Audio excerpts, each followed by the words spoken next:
kakek umur 80 tahun, nanya anak muda. Anak muda, kau umurnya berapa? 30, kata anak muda. Hah? 30? Udah nikah? Belum. Loh, kok 30 tahun belum nikah? Anak muda itu tanya balik, kakek umur berapa? 80. Kok umur 80 belum mati?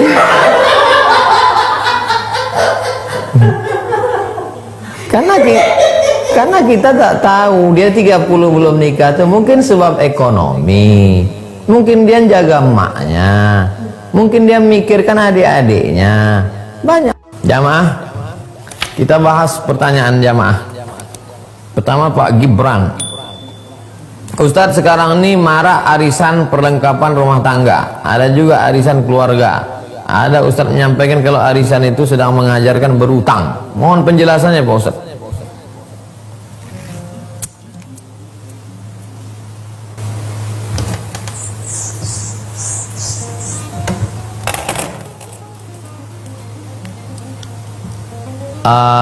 Arisan 1, 2, 3, 4, 5, 6, 7, 8, 9.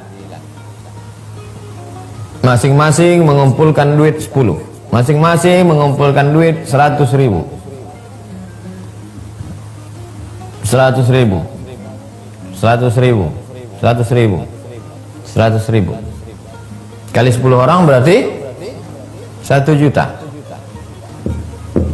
Lalu arisan pertama digoncanglah, goncang nama, keluarlah duit tadi.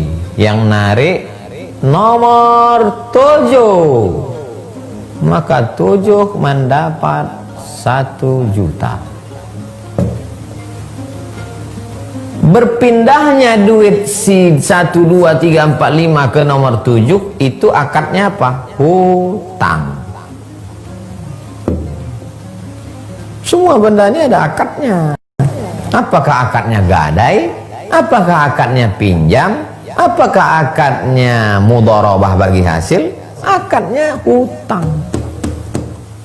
Ini rela mereka ini hutang, cuman tidak ditentukan kapan dia dapatnya, melalui undian digoncang. Kita goncang ya. Oh, kalau gitu arisan kita jangan duit lah. Terus apa? Panci, apa, kulkas, segala sama benda juga, tapi akadnya adalah hutang. Boleh nih Pak Ustadz? Boleh dengan syarat. Apa syaratnya? Semuanya siap membayar. Jangan sampai dapat nomor 7 habis itu tak datang lagi.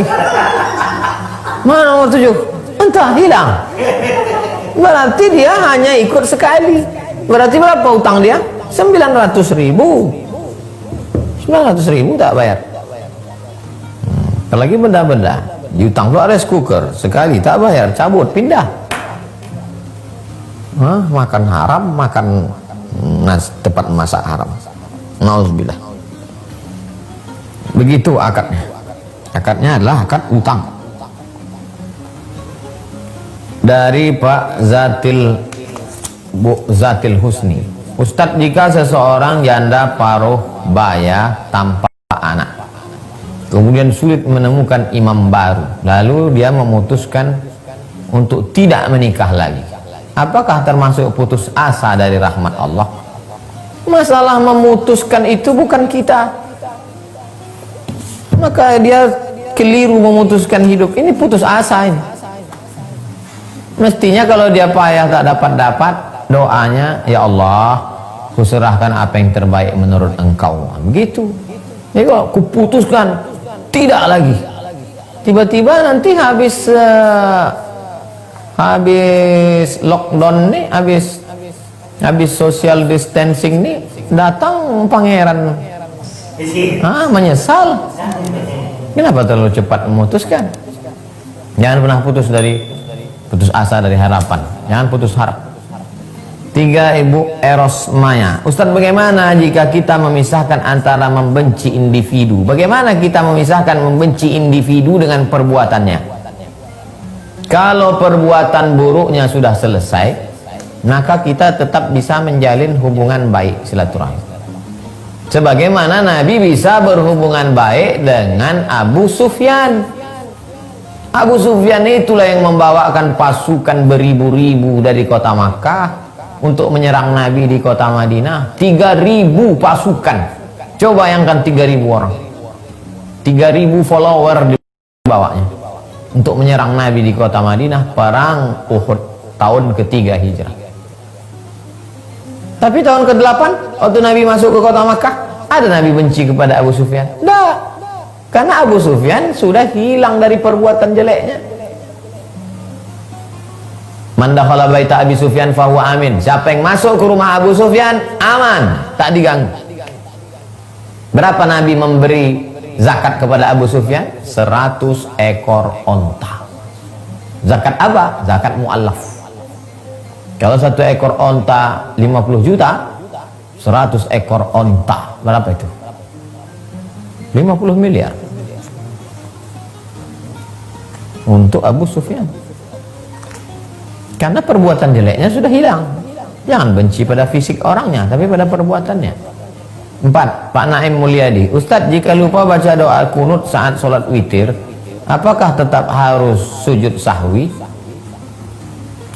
Kunut subuh saja Pak Naim, kunut subuh yang sujud sahwi.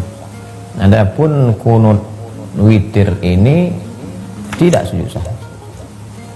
Kunut witir terbagi 3. Mazhab yang pertama, tidak ada kunut dalam witir. Kalau ada ustadz berceramah nanti katanya tak ada kunut dalam witir.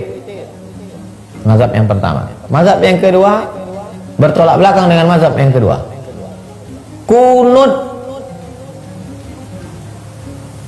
dalam witir sepanjang tahun, tidak hanya di Ramadan. Mazhab yang ketiga, kunut setelah malam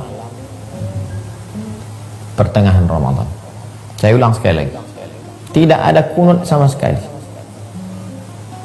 baik dalam Ramadan maupun di luar Ramadan. 2. Kunut baik dalam Ramadan maupun di luar Ramadan. Dari awal Ramadan dia sudah baca kunut, kunut witir.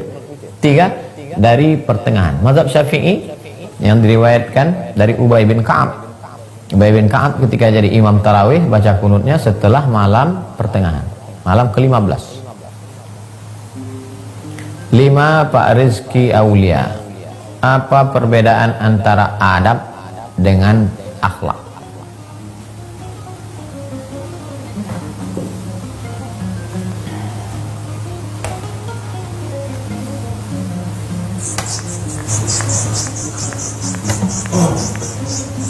Kemarin sudah kita bahas akhlak. Sekarang kenapa dibahas adab lagi? Di mana posisinya? Akhlak di bawah. Kalau hitungannya ke atas, akhlak di bawah. Habis akhlak, adab.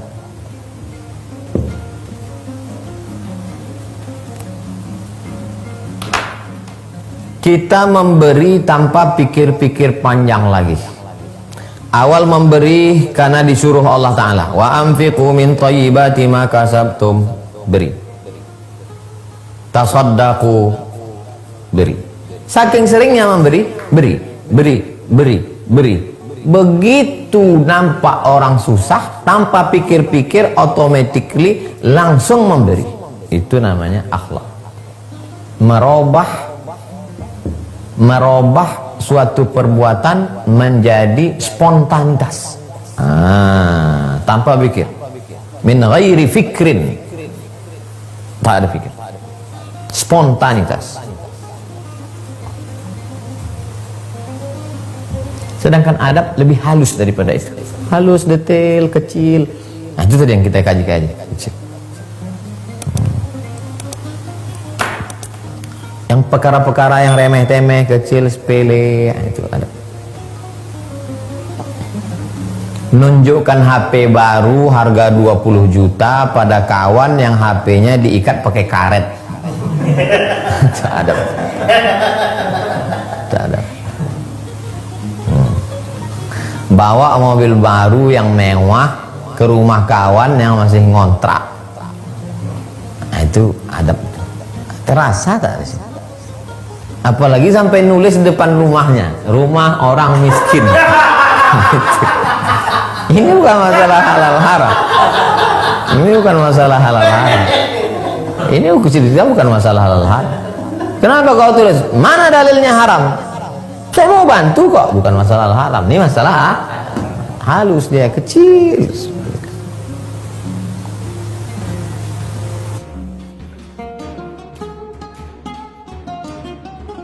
Menikah. Adab.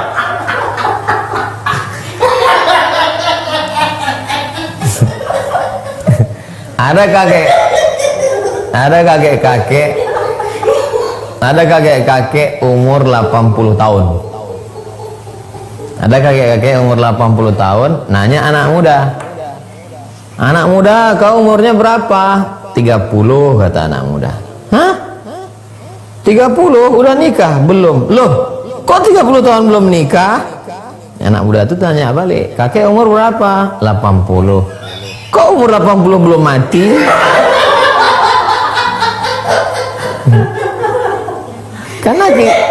Karena kita tak tahu dia 30 belum nikah itu mungkin sebab ekonomi, mungkin dia jaga emaknya, mungkin dia memikirkan adik-adiknya, banyak faktor. Jadi jaga perasaan hati orang.